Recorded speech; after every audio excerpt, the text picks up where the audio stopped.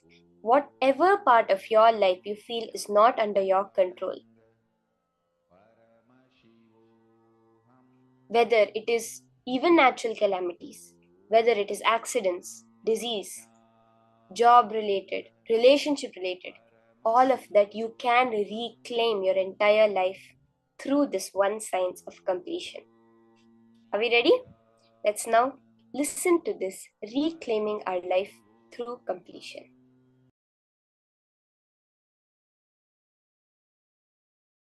Just few line. Listen to this few line carefully. 1. Try to remember the earliest, as far as your memory goes, the earliest first time you felt powerless, either by fear or guilt or weakness. First time when you felt powerless. It can be as simple as your mother made you sit on the dining table, or you were playing in the rain and your mother slapped you and dragged you inside the room, or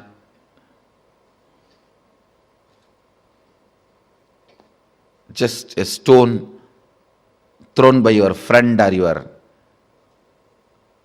brother has hit you. It can be as simple as this, or your sister snatching the ice cream. Now, usually sisters don't snatch, only brothers snatch. No, I have seen. Sister is the best relationship. I grew up in large family. Sister is the best relationship. It can be as simple as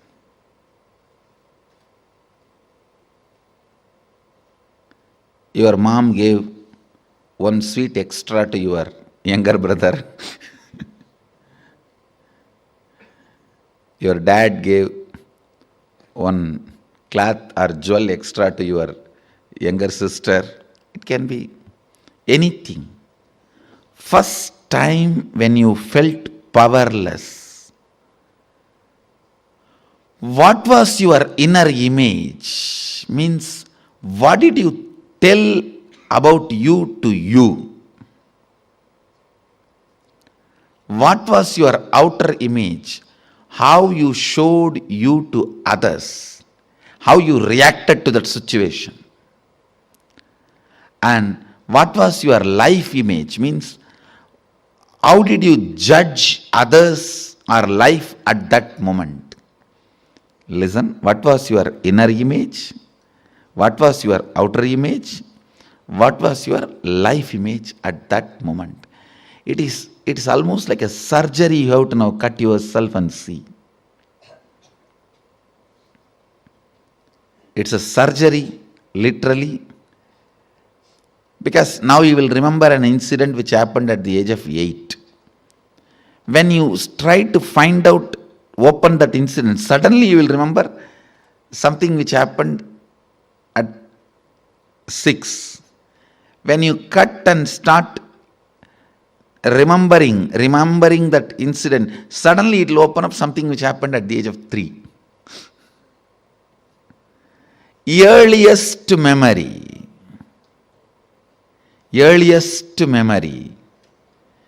First time, as far as you can remember, when you became powerless.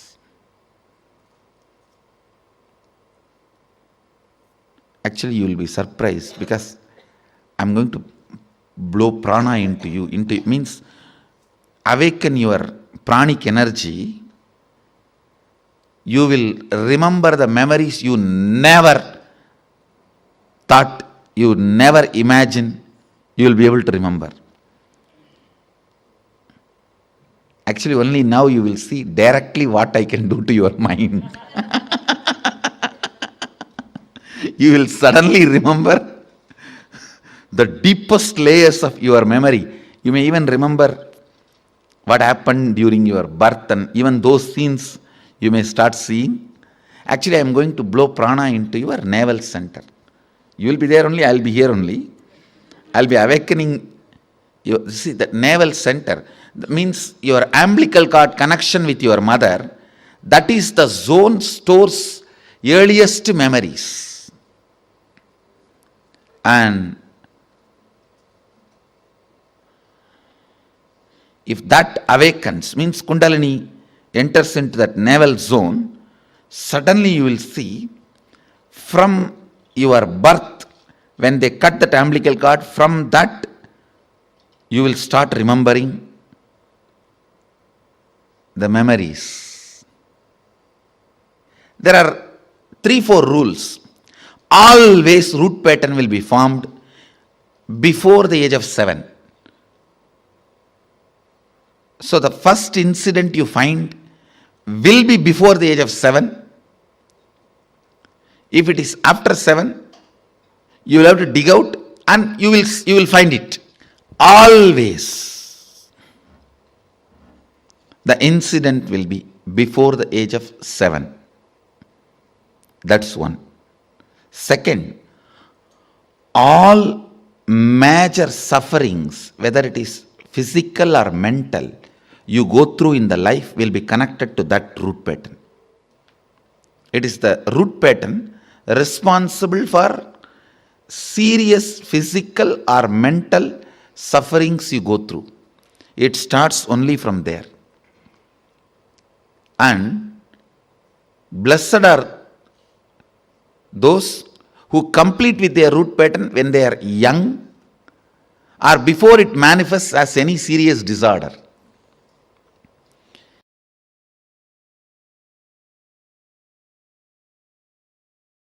Completion is literally you reclaiming you into your life. I can go on and on.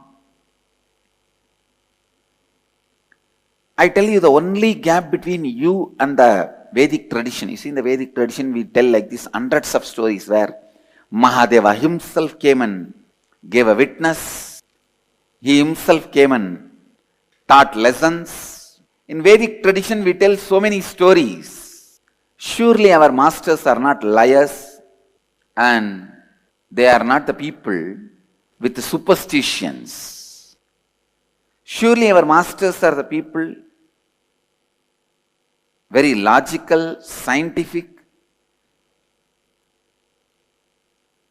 never spreading superstition, superstitious things.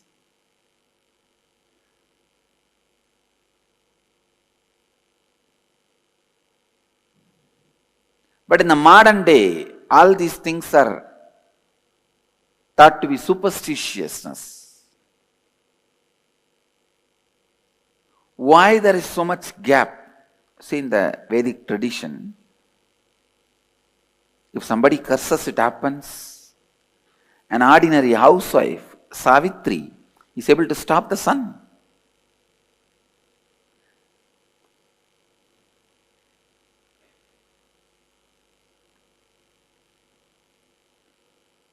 Why the gap? What is the gap between the life during the Vedic times and now? Why all that which happened at that time is not happening now?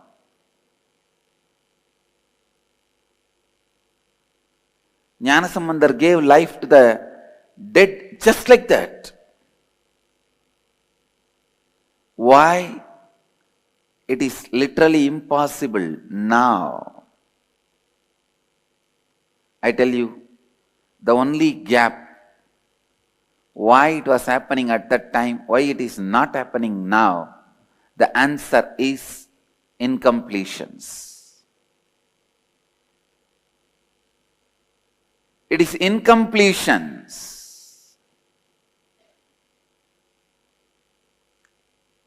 When you complete everything what you read in the Vedic tradition becomes reality, can be reality. I tell you, completion is the bridge to reach Vedic tradition, to reach the extraordinary powers, to experience extraordinary happenings in your life. Completion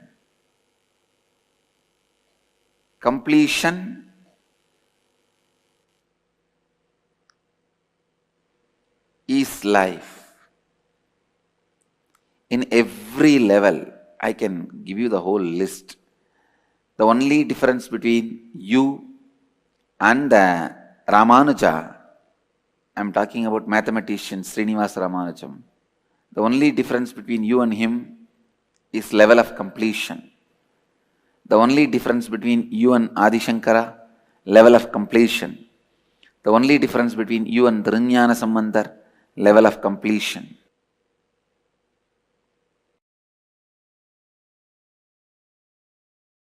Sit. I'm giving you the precise instruction from Mahadeva's definitions. Sit and decide that you are going to complete with some of these past incompletion, and let your attention be on the whole incompletion being relived with the clear understanding of unclutching. Disidentify why that happened, because it has happened. With that understanding, why that happened, because that happened. Why you reacted the way you reacted, because you reacted the way you reacted. Why the action, because the action. Why the reaction, because the reaction. Any past incident has no valid, adequate reason to the present conscious cognition. Any past reason cannot be adequate for the present cognition. Any past incident has no reason or cause for why it happened the way it happened.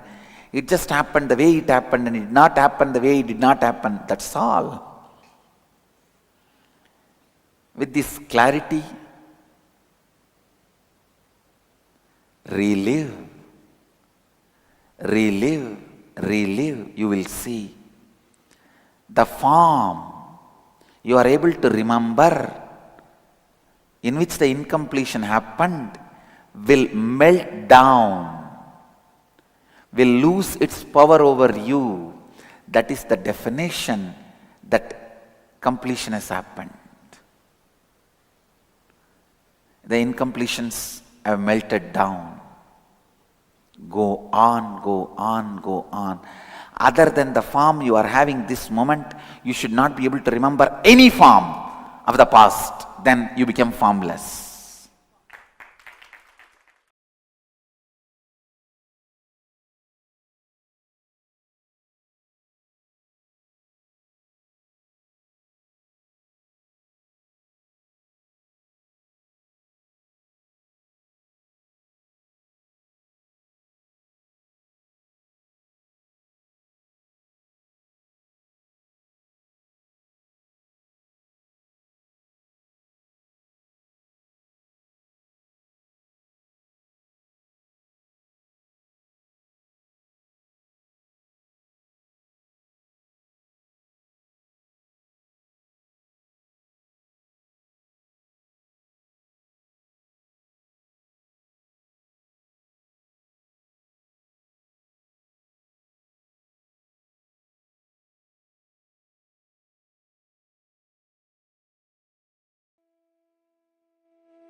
very beautifully Swamiji explained to us about how we should reclaim our life through completion.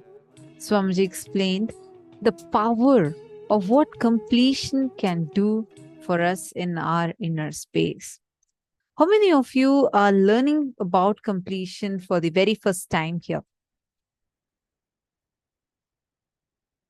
For how many of you, it's like, wow, completion is just so beautiful. What are the clicks that each of you got about completion? Can all of you please share? Come on, can I request all the participants to come and sit in front of the camera? Ma Chetna says me. Okay, good. Nityananda Ma Priyadarshini Chakravarti, nice to see you. Ma's Joyce, Nityanandam.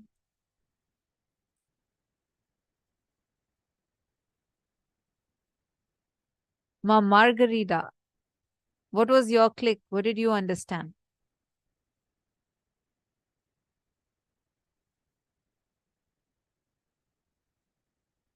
I see Ma Joyce sitting and intensely listening. I'm understanding. Ma Nisha, where are you from? Nisha.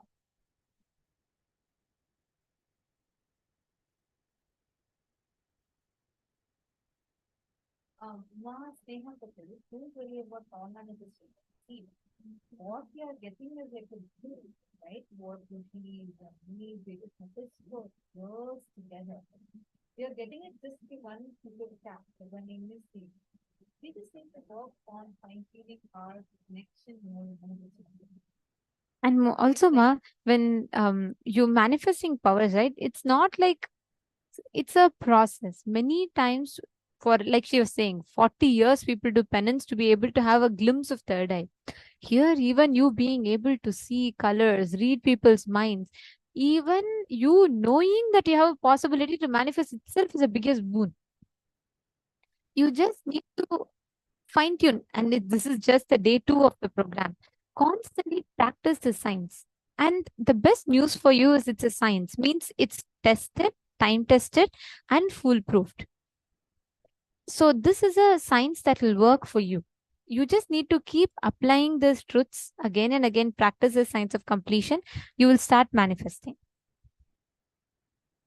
This completion science that Swamiji just explained, right? I was watching an interview of Sir Jackie Chan. It's very, very famous celebrity. So the interviewer asks him, she asks, like, how do you feel, right? Like you are such a popular star and you have achieved the best status, like literally starting from the youngest kid to an adult knows about you, such a great star. And how do you feel fulfilled? Like you have achieved what everybody dreams of. How do you feel about it? And he answers in that interview, he says, no, I still don't feel happy because my past, how I have been in the past is sitting on me like a load. I'm of course grateful for what I am having now, but how I was in the past, it stings inside me. I was really amazed when I heard that because I understood what Swamiji is giving to us, the biggest blessing called completion, where he empowers you to reclaim your life through completion. This is billions of dollars worth. I was thinking, if at all it's possible, I would like to take this science and go and give it to him. What Swamiji is giving to us is something like truly, truly like what are having from the past can just out of you. I want to explain this a little more. When we say completion, and when Swamiji explained about the root pattern, how it gets formed at the age of 7, within the age of 7, that incident, it's like, just imagine and see, Like, for example, I'm just taking an example of Ma Joyce. Let's say her root pattern is somewhere in the age of 5 or 6. Maybe some incompletion she got when her brother is trying to take away the candy from her. But now she may be 20 or 30, but still that 4-year-old Joyce is sitting inside her and suffocating her. Are you all understanding? It is such a huge struggle that all of us are facing without even knowing that we are still stuck so many years, a few decades old. I was having a very strong pattern. Like, I'll have this asthma problem, like severe asthma. I won't even be able to go to cold places, or like even if the weather changes a little bit, I used to get immediately affected with asthma, like wheezing, severe wheezing. And I used to be allergic to so many types of foods. I used to not be able to eat even things like grapes or any such fruits. I used to be allergic to them. I used to not be able to eat majority of fruits. And that'll in turn make me feel even more incomplete with this was my thing when I was a young kid. From my age of 3, I used to have severe wheezing. And when I came and joined Gurukul, so actually I met Swamiji, and the day I met Swamiji, I joined Gurukul. So I didn't really know who Swamiji was. I didn't know about completion, integrity, or authenticity. None of these I knew. I directly joined Gurukul. So everything that I learned was only after joining Gurukul. So those of you who are new, Gurukul is the school that Swamiji himself runs. And like literally, I shouldn't even say it's a school, because it's a literally living with Guru as a whole, you're as a part of his own family. And your education, everything is taken care completely. Education is completely given for free, international education. So more on that later, but like just to share with all of you, when I joined Gurukul, the first thing I got to know is you should wake up early in the morning and about 4:30, and you should shower, and you should have this cold water shower. And that's how your day starts. Like, you should go for yoga, and then you'll have this cold water shower. I was like, oh my God, will I be able to do this? I mean, cold water shower, okay. Will my body be able to handle this? So I didn't tell anyone first. 3 days I tried. 4th day I got severe wheezing. Severe wheezing. I couldn't breathe. And like, I'm not able to inhale a little bit. Immediately they gave me the nebulizer and gave me the medicines that I need to take. They asked me why I didn't tell them, and they could have arranged for warm water. One of the mentors were asking. All kid next to me, she was a Gurukul kid, and her age was what, about 7 or 8 years old. I was 14 at that time. And she's like, hey, talk to your body. What do you mean by sitting and wheezing? I was really shocked. And like, what are you asking? She said, did you ask your body from when on you are having this? I asked, what does that even mean? Talking to my body and asking when this wheezing started. She explained to me. She told me that, no, you should identify your root pattern. It is from your root pattern, this whole thing is coming. And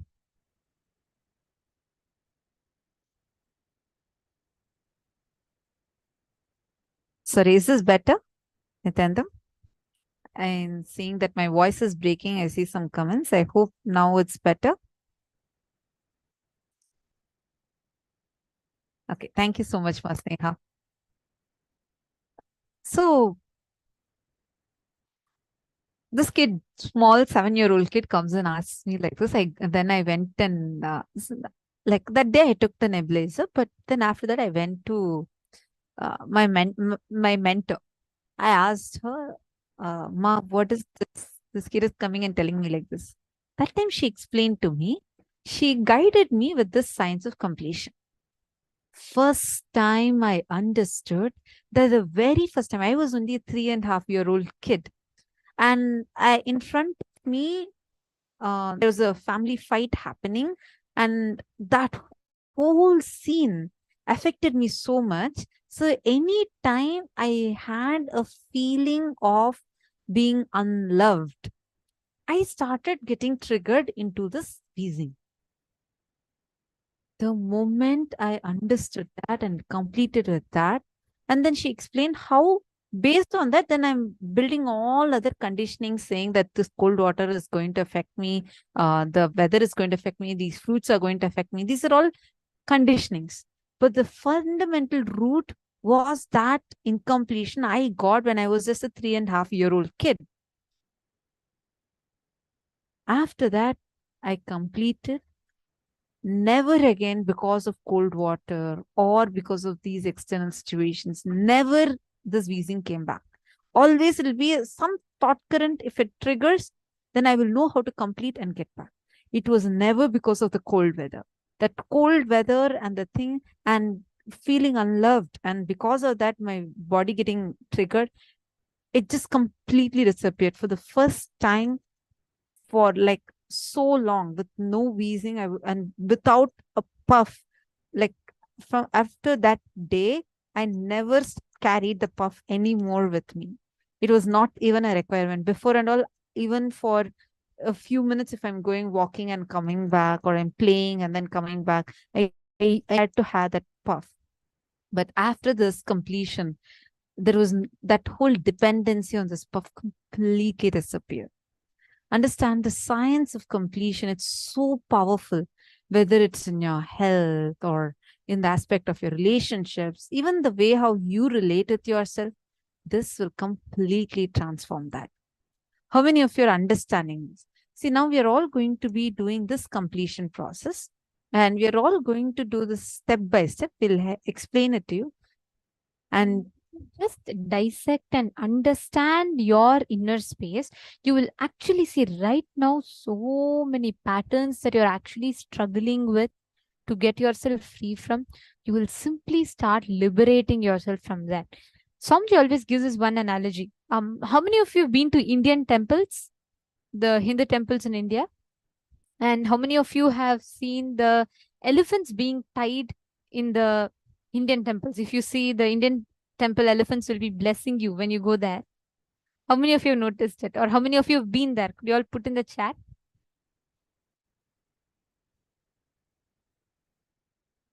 Okay, yes. Okay, Ma Sneha Patel is saying she's been there. Others? How many of you have visited or seen it?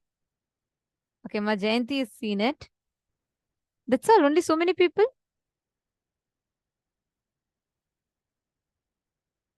Okay, my Yogajnana Rupini is also been there. That's wonderful. If you have attended IAS, you would have definitely been there. Ma Karichav, how about you? Have you seen these huge elephants standing? Ma Nisha has also seen. Ma Chetana has also seen. Okay, you know one interesting thing about them? These huge elephants that stand there in the temples to bless, if you observe, if you have ever closely observed, you will see in almost 100% of the temples, all the temples, these elephants will be tied with a thin rope, like a very weak rope that we normally used to tie.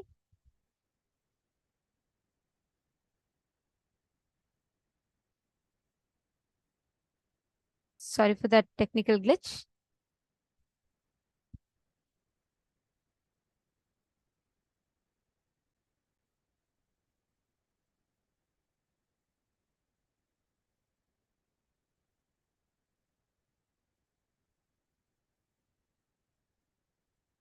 Sorry for the technical glitch. I think you all lost your video for a brief moment. So anyways, coming back to this, if you see these elephants, right, they'll be tied with like a thin rope that will be holding them back in place. If you actually like think about it, these elephants, with just literally one shake of their leg, just like one forceful kick, They can break not just the rope, even the pole that they're tied to with the rope, and they can just free themselves. But even a huge elephant, which is tons in weight, will be afraid to break itself free from this rope. You know why? There's uh, a very unique technique these mahouts use. Basically, when the elephant is small, when they bring the elephant from the forest, the small elephant, when it's very small, is tied with this rope, so tight. So when it is small, it naturally tries to break itself free from the rope, and it tries, and it struggles. It cannot break itself free. So because when it is small, it cannot break itself free, it always thinks it is impossible for it to break itself free from the rope. So what happens? The mahout train the elephants to think that the rope is unbreakable. They don't use even metal chains to tie the elephant. They just use normal ropes. So even when the elephant grows big, even when it is like some 50 tons heavy, it's huge. Like with just one shake of its leg, it can break the rope. It will never even try to break the rope, because according to the elephant, it is impossible for itself to liberate itself from the rope.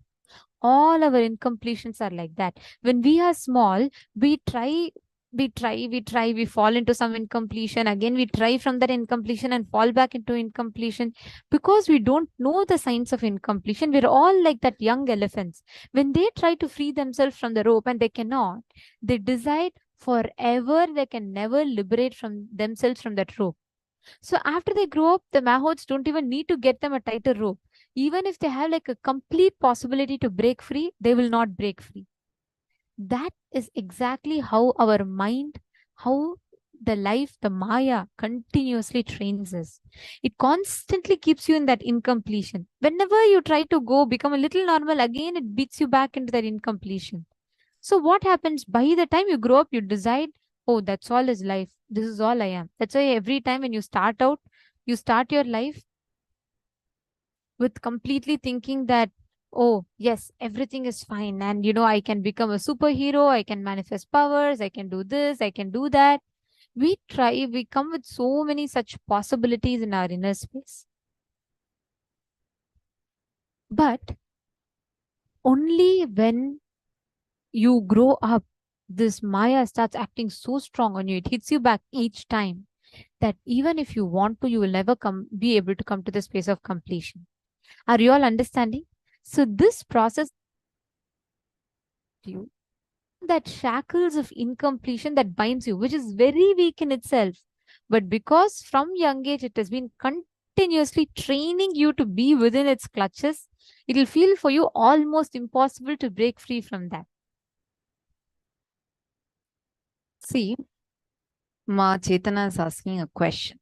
She's asking, how do we remember these things from the past? When we go back to that incident and relive and complete, how do we know that we did the completion?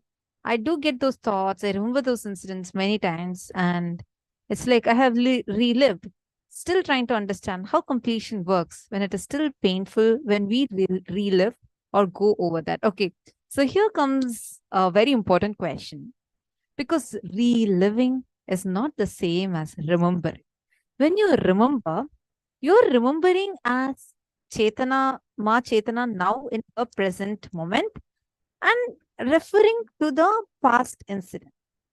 It's like, and then you remember that. See, that's why it's called as remember. So every time you remember, it becomes a part of you again and again. You're remembering it again as a part of you. That's why that pain is continuing to be there, and the pain continues to be extending into your life. So, like, for example, when you are remembering some incident, it is like with the updated intelligence, you know what you did was something wrong, or you feel guilty, or you feel so angry, whatever you feel. But that past creates a reaction and upsets you now in the current situation. Completion, reliving and relieving is a different thing. In completion, you go back to that small Chetana. Ma Chetana from, see, now I'll give you an example. Now, for example, you are remembering a situation that you failed in your project, and that's creating a lot of deep pain in you, the pain of failure. You feel like withdrawing, and you feel all these reactions are happening in you. Now, you want to complete this pattern. You don't want this pattern. You don't want this incompletion. So now you're trying to find the root of this. You're like, okay, what am I exactly feeling? You write this down. See, this will not happen just when you think. You need to write it down, okay? So now you're going to start writing down.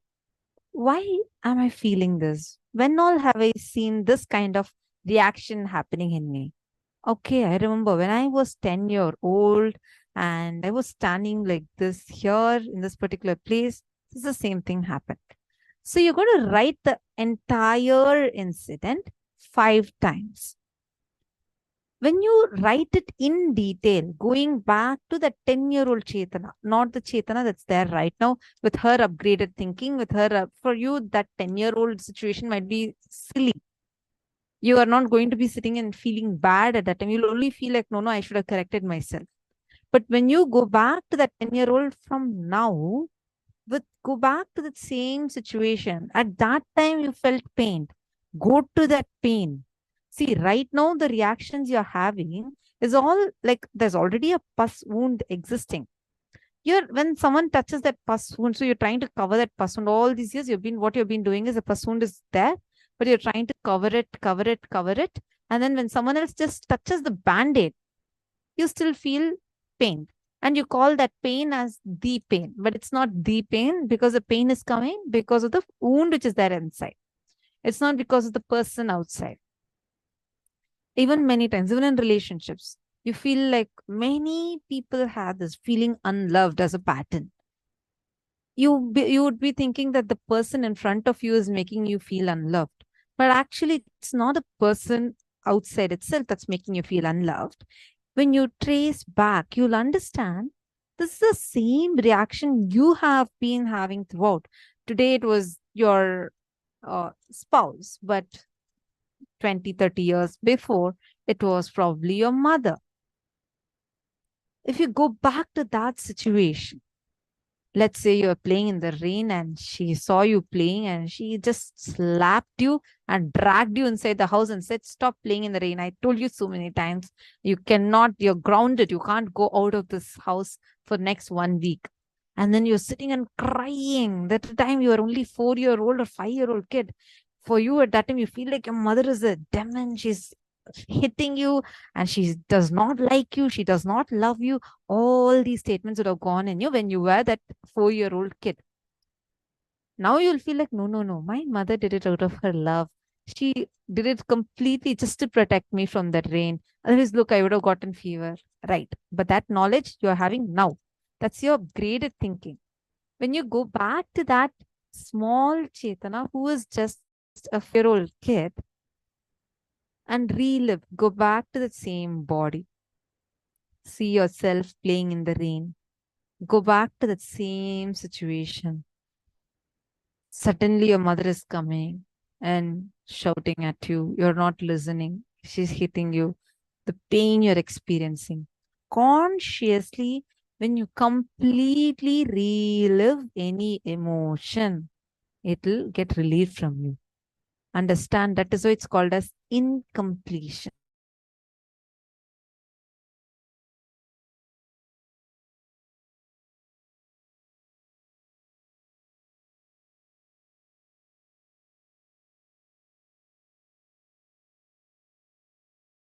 Back to the same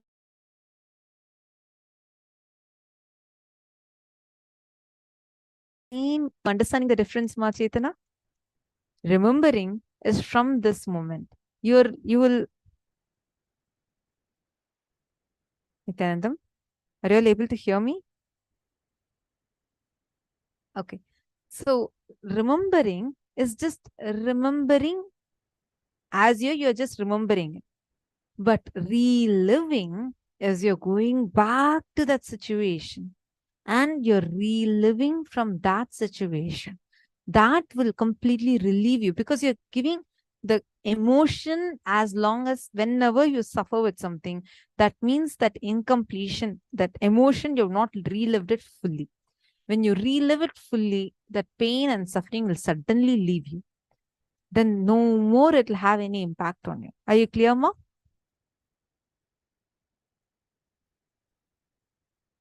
Are all of you understanding? Nithyananda, Diana, nice to see you. How many of you are getting this? Nithyananda, Deepika Patel.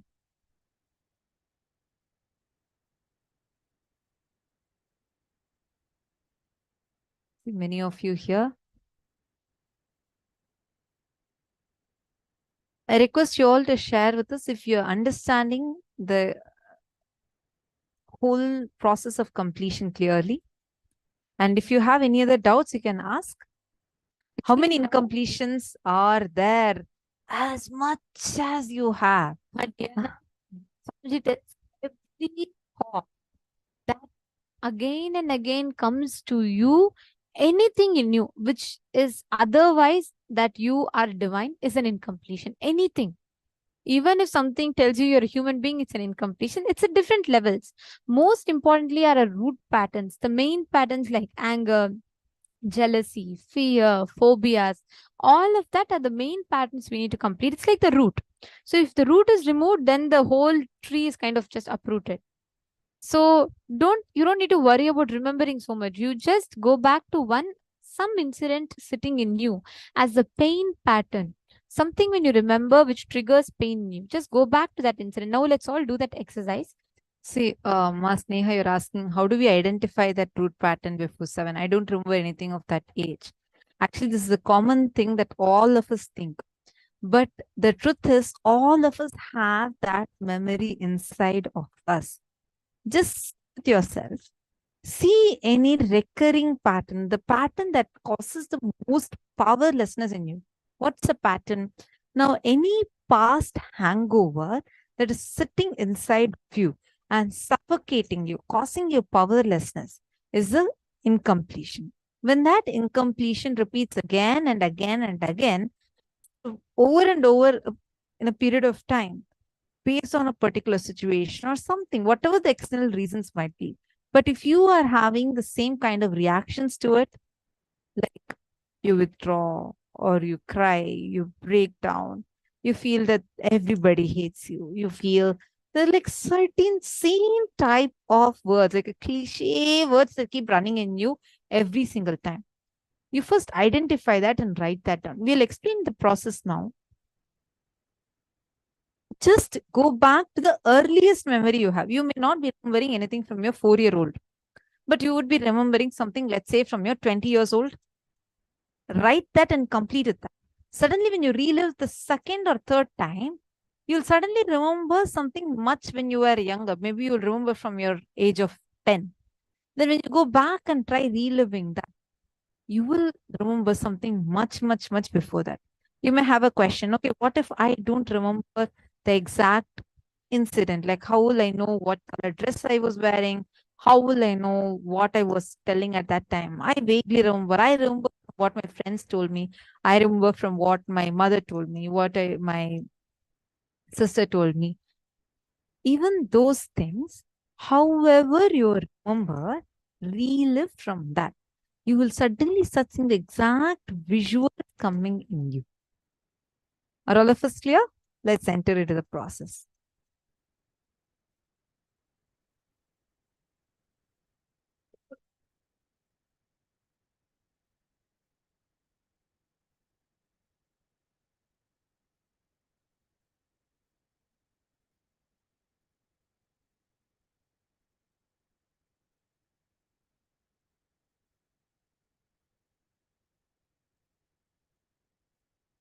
Identify the earliest incident which made you powerless. It could be anything. See, if you're not able to go back and remember your earliest incident that happened at the age of 7, that's fine. Even write the latest one, like something that happened 5 days ago, 10 days ago, or a few months ago, something that caused tremendous powerlessness in you.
relive. Identify that earliest situation. Understand? I see some of you very, very, very sincerely doing. Sit and write the whole thing clearly. If you have any questions, feel free to ask. Just go back. You should go back to that exact same situation, same incident. Just relive the exact same incident by going back to the situation. First, with the root incident that you've identified, start doing the self-completion using a mirror. Go through all the situations and incidents from your earliest memory till now. Look at all the incidents that you have cognized. In each of these situations, identify the dominant pattern that repeats again and again and again in many of these situations.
Completely focused, take a mirror. Keep the mirror as close to your face as possible. Fix your eyes on the mirror. Do not be distracted by any of the other events or thoughts. See, you're going to do a very unique process right now. You're going to be doing the process of self-completion.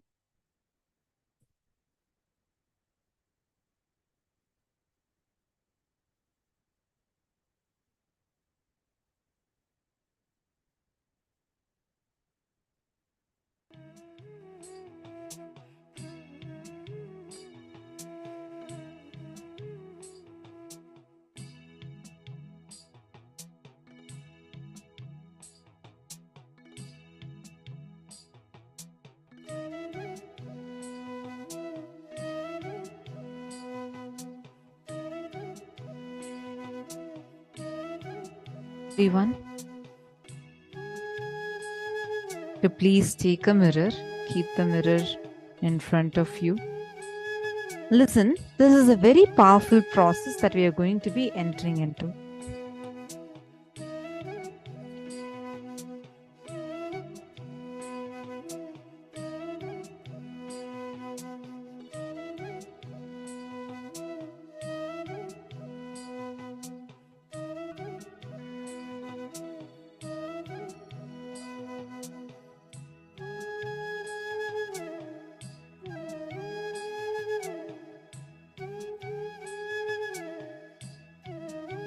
Mirror. Keep the mirror in front of you. Small mirror is enough. You're just going to see, if you're able to see your face, that's enough, because you're just going to fix your eyes onto that. Yeah, I know today we have a lot of processes involving a mirror.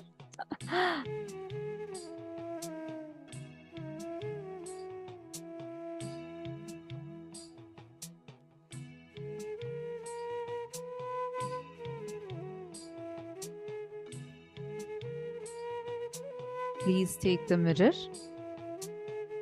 All of you I hope all of you are having the mirror with you.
Step by step of what exactly you need to be doing.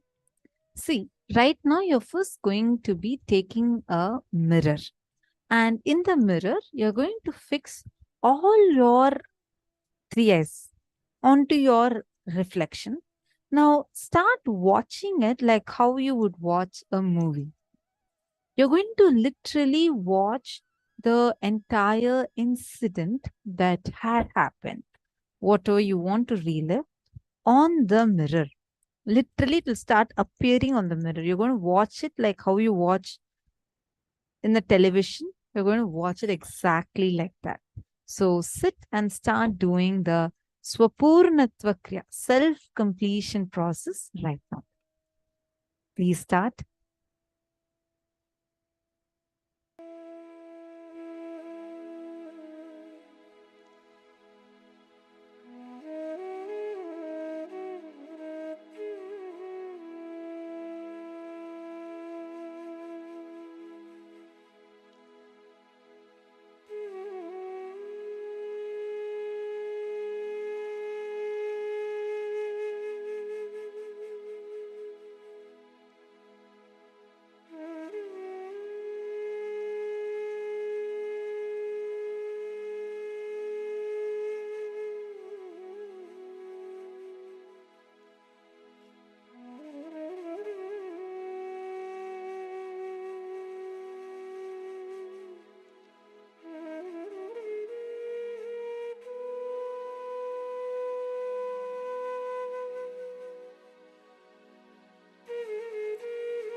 we are going to be working on complete completion.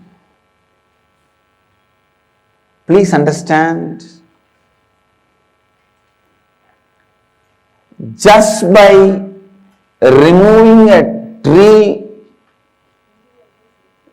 completely, just by uprooting a tree, you cannot be safe that nothing else will grow in that place, or the tree won't happen again in that place. No. You need to understand a very important thing.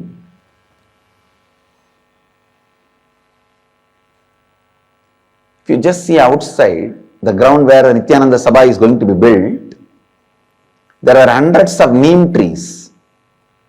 We uprooted all of them and cleaned the land. But go and see, at least 50 neem trees are again back. Even if you uproot the tree, the essence of the tree stays in the ground. So when the water comes and the sun comes, the tree starts happening again. There are some trees you don't need a full seed for the tree to happen. Just the essence of the tree is there in the mud, that's enough, it will grow. There is a herb, Ammambacharisi. Just the essence of that herb is enough, it will grow. Same way, just removing your root pattern is not going to completely liberate you. How to stop the tree not happening again? How to make sure the tree will not happen again? How to make sure the tree is not going to sprout again? Burning, boiling the very root, it's the very land where the root can sprout. Same way, burning your consciousness, purifying it to the root from where even the root patterns can grow. That is what I call complete completion. Manonmaniya Vidya. In Sanskrit we call it Mana Unmana. Awakening inner space. Awakening the inner space. Mana Unmana. Please listen. Awakening the inner space. With this process of complete completion, we make sure even if there is a smell or the essence of the root patterns exists in the ground, on the soil, it doesn't sprout again. It doesn't grow again. Manonmani. Please understand. Mana, Unmana. Unmana means awakening. Mana means inner space. The complete completion awakens your inner space completely and does not allow any leftover, unattended roots of the root patterns. For a neem tree to happen again, 1 inch old root is enough. Please understand. Just an inch length old root is left without removed. The tree will happen again. You don't need a seed. For a banyan tree to happen again, just 3-inch root, if it is left without being removed from the land, that is enough. It will happen again. You don't need a seed. For your root patterns to grow again, you don't need to leave 3 inch or 1 inch. Just if you go back and see the same people, that is enough. If you see the same people who are responsible for your root pattern, that is enough.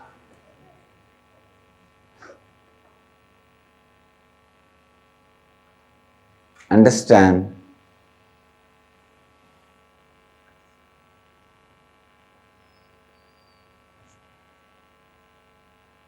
The complete completion is like ensuring the safety, ensuring the spiritual protection. All incompletion is nothing but the fact not being given enough inner space and cognition and respect by you. And the perception itself is given the first priority and respect. If the perception is recorded as a reality in you, which is going to be constantly changing, will give you a deep insecurity and instability in your life. But instead, if the fact is given the place of reality and the perception is given the place of perception, the recognition,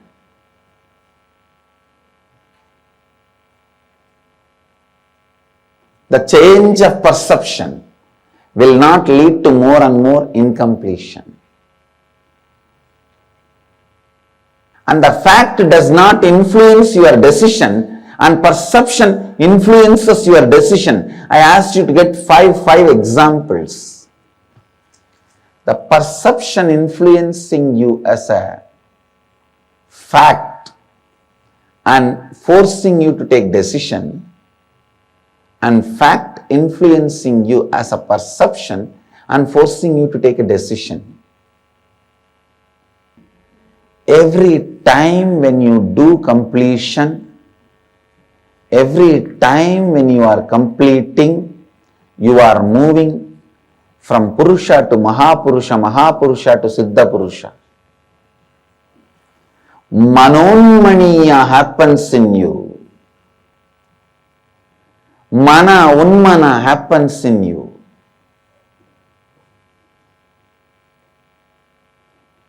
Bring completion every time. Every moment of your life, feel complete. Be in the space of completion, powerfulness, joy, bringing the space of completion, bringing the space of completion in every thought, every word, every action, every feeling, and every moment of living is enlightenment.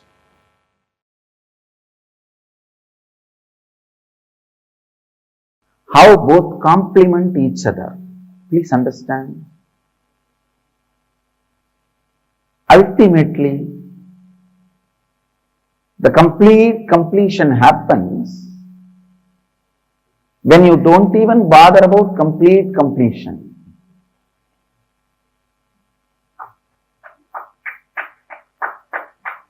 Even the desire or the effort for the complete completion is surrendered. Even when that effort is surrendered at the feet of the divine, the complete completion happens. The signs of surrender. Please listen. Listen sincerely and intensely.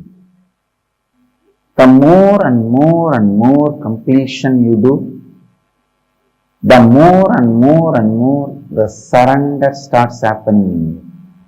I need to define surrender. Surrender is no way starts with powerlessness or gives you the powerlessness experience or ends in powerlessness. Surrender starts with powerfulness, leads you from power to more powerfulness, ends in ultimate powerfulness.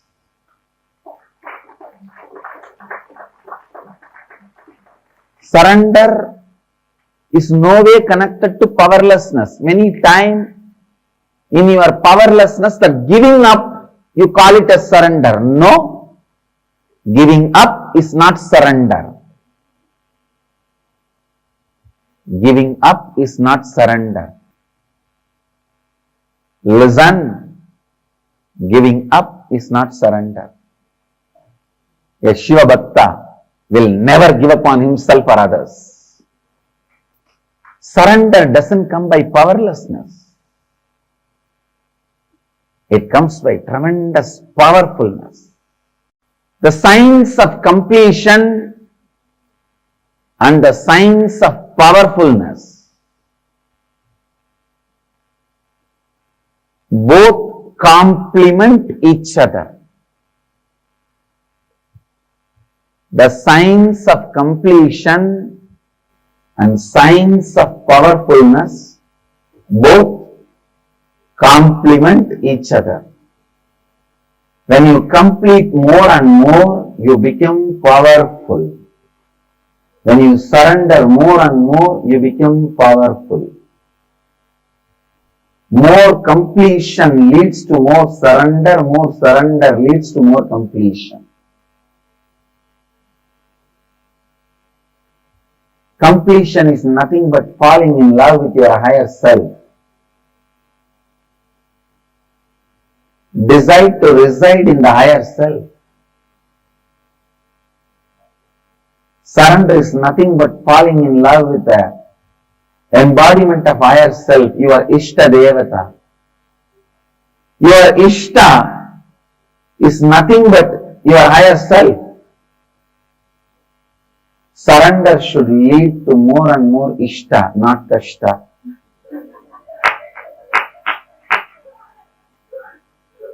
Naturally, surrender leads you to more and more powerfulness, not powerlessness. It leads to more and more powerfulness, more and more joy, more and more strength.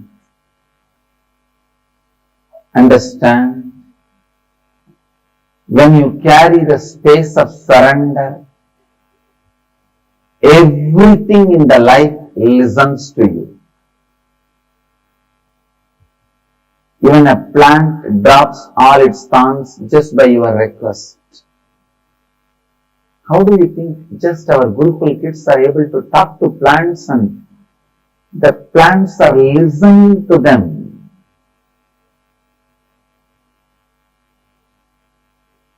And they are dropping their thorns. Understand, it is not a myth or a story I am talking. We can show you in front of your eyes. The surrender makes you deeply powerful. The space of completion makes you deeply powerful. Surrender is misinterpreted, given wrong meaning in the Western thought trends. There the word is used more like in the war, when you lose, you drop all the weapons and surrender. Here I am not using in that meaning. The word surrender has totally different meaning in the Bhakti literatures. So maybe I may not even want to use the word surrender in English. I use the word Sharanagati. Powerfulness radiated by the devotees. Andal was not weak. Akkamadevi was not weak. Meera was not weak. Kanakadasa, Purandaradasa, Vittaladasa, all the great Dasa Sampradaya devotees are not weak. They were never weak. Understand? Kanaka, Purandara, Vittaladasas, Meera, Akkamma, Andal, all of them are not weak. They all lived in the space of powerfulness. Even completion you can intellectually grasp, even if you don't practice, just watch the satsang, you will intellectually grasp what is the completion, what is the power of completion, I am sure.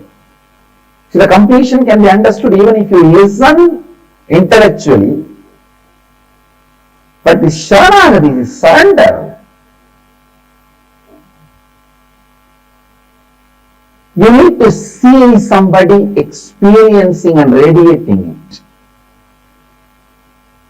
You need to be around some great bhakta, devotee.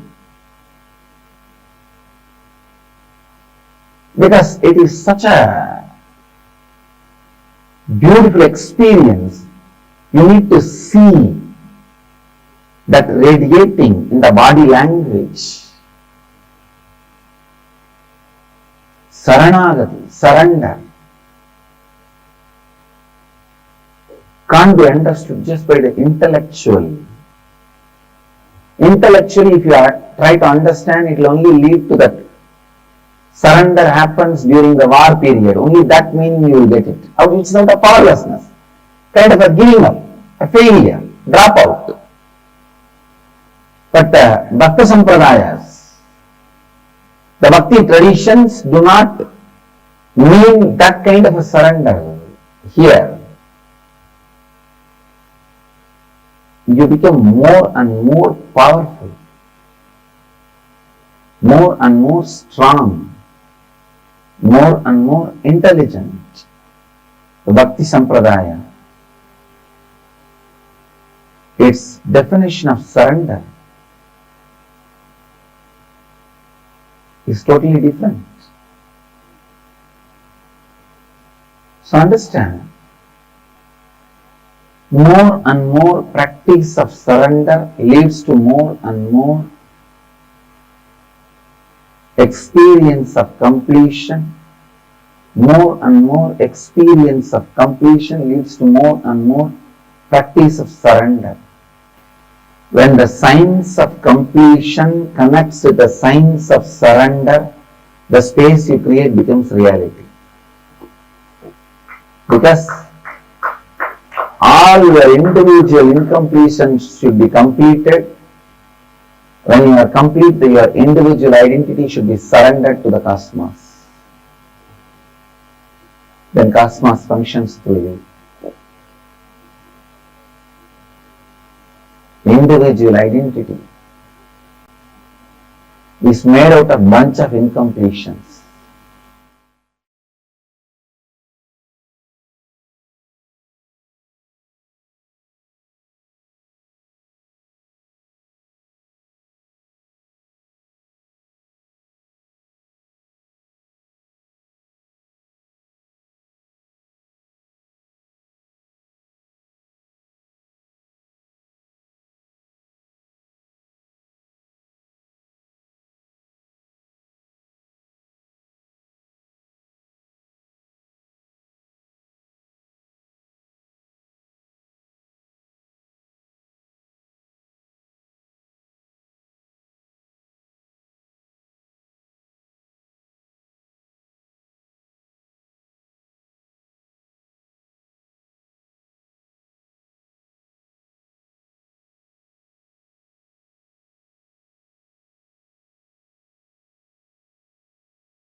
Swamiji very beautifully revealed about how constant incompletions that we carry with ourselves, all the incompletions, the patterns, the perceptions that we carry inside of us, they constantly impact our present and affect, manifest as our default future.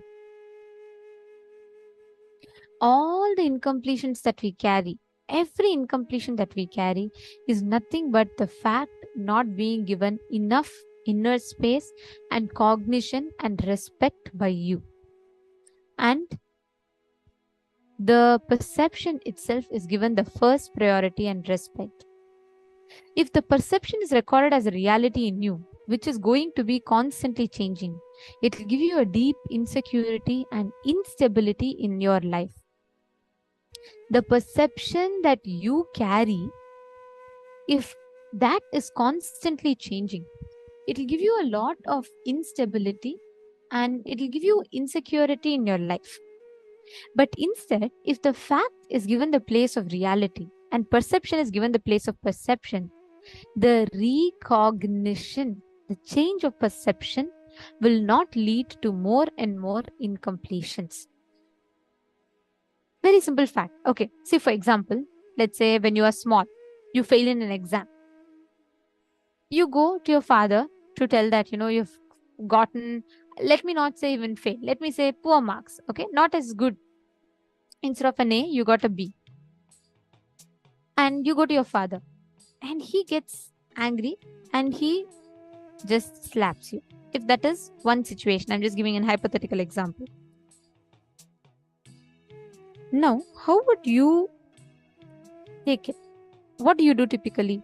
If it is a normal us, we take the perception that, okay, my father hates me. He's slapped me. He doesn't love me. And you declare that as reality. But the fact is what? You got bad marks in exam, you went to your father, he slapped you. We're not in the debate about whether slapping is right or wrong, but all we are saying is that the perception that you carry inside of you, declaring that as fact and making that fact as reality is where the biggest mistake is. Just look back into your life. See how your perception appears as fact and fact appears as perception. And that fact is not influencing your decision and perception is influencing your decision. Just 5 examples. For example, because you perceive that people, let's say you have a relationship in your life, your perception is that they hate you. Like for example, one of your cousins, she might have one of the friends would have come and told you that your cousin really is jealous of you and she tried gossiping about you. And that becomes your perception. But that perception becomes a fact even before you know. So based on that perception, you perceive every incident around you. Every interaction with your cousin you perceive based on that. Just look back in your life and list down 5 such situations in your life. I request everyone to sincerely do this.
Write down at least 5 examples of this.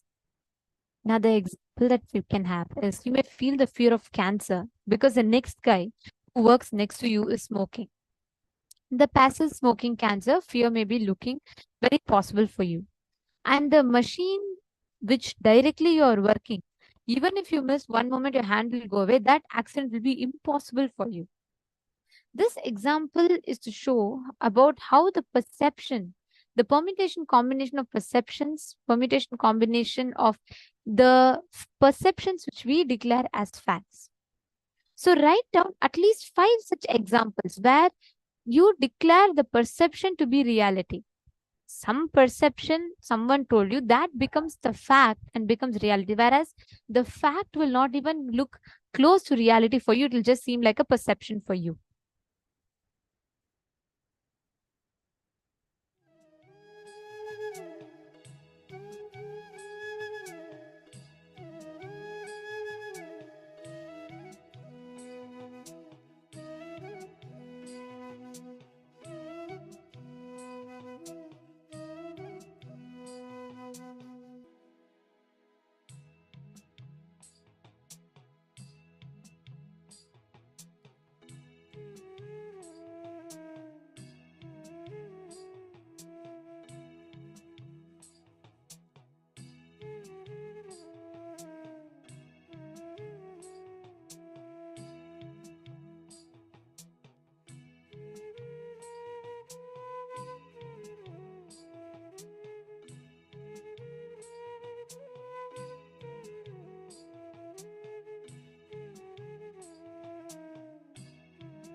this completion, when you realize how you make the perceptions that you carry as facts and reality,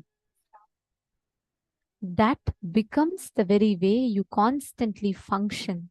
And you start putting yourself into the delusion, how that becomes that perception becomes the reality for you. Now, in the same space, let us all enter into the power manifestation. See, even in power manifestation, right? If you just look back, you will see how you're constantly putting the perception as reality. For example, mom, Sneha Patil, right? You had told you don't know, you're not able to manifest it. That is a perception of yours where you're declaring that the power manifestation is not happening. You are manifesting that as reality. So you just need to attend to this one aspect, how you're making the perception in you as reality. Now, I request every one of you here to take a few minutes, okay? We're just going to do one round. Let us intensely do this. Decide to connect to one person and just see constantly inside of you how a perception of another incident is making you believe that is a reality, and you feel like, okay, I cannot manifest powers, this is not going to happen to me, this is not going to work for me. Just see how you let that become the reality for you. Consciously see and drop that. Again and again come back to the fact that when you chant Mahavakya, when you're unclutched, the manifestation will happen. You will simply see how it will start happening. I request all the participants to connect to a partner and please start. In this round, pick any one incident that you would like to scan. You can ask your partner to visualize. They can visualize a birthday party. They can visualize like some special event in their life. They just need to visualize and write that down and constantly remember that. And you can scan and identify what incident it is that they are thinking about. Let us all sincerely do it. Please take a few minutes.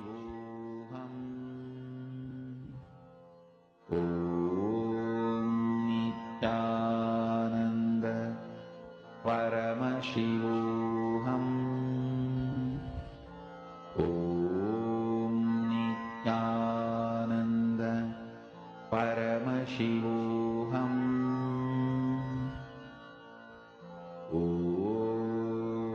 Nithyananda Paramashivoham. Om Nithyananda Paramashivoham. Om Nithyananda Paramashivoham. Om Nithyananda Paramashivoham. Om Nithyananda Paramashivoham.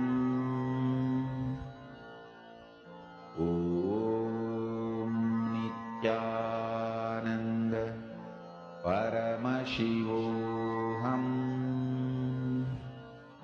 Om Nithyananda Paramashivoham.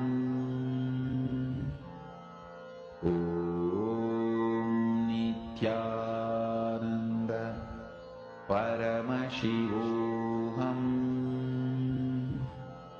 Om Nithyananda